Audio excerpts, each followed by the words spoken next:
Maafisa wakuu wa Marekani wamedai kuwa mashambulizi ya pamoja ya Marekani na Israel dhidi ya Iran yameharibu kwa kiwango kikubwa uwezo wa kijeshi wa taifa hilo, huku wakiahidi kuendeleza mashambulizi hayo katika siku zijazo. Akizungumza katika mkutano na waandishi wa habari katika Pentagon, waziri wa ulinzi wa Marekani Pete Hegseth alisema jeshi la Iran limeharibiwa vibaya na limepoteza uwezo mkubwa wa kupigana. Hegseth alisema mashambulizi hayo yamelenga maelfu ya maeneo muhimu ya kijeshi ya Iran. Tumeshambulia zaidi ya shabaha 15,000 za Iran.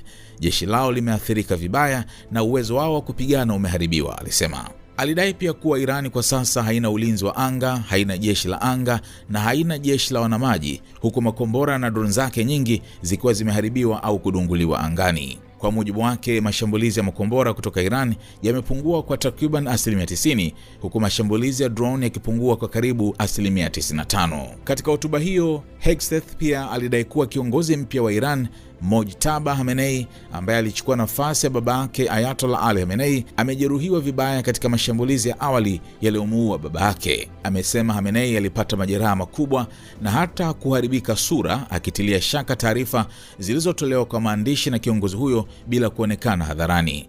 Kwa nini anatoa taarifa kwa maandishi tu? Nafikiri mnajua sababu, alisema.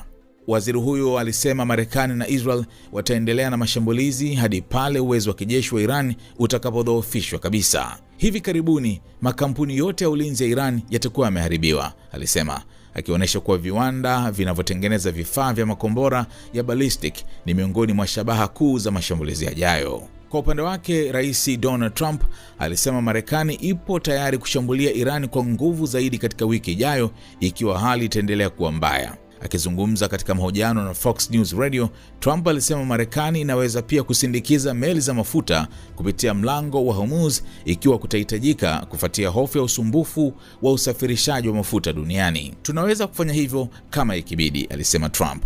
Maoni yake yanakuja wakati bei za mafuta duniani zikikaribia dola 100 kwa pipa, huku vita kati ya Marekani, Israel na Iran vikiingia siku ya 14.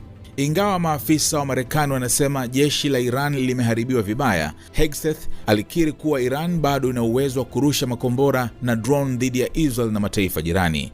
Kwa upande wake, Trump pia alisema ni vigumu kwa raia wa Iran kuipindua serikali yao hata kama Marekani itajaribu kuunda mazingira ya kufanya hivyo.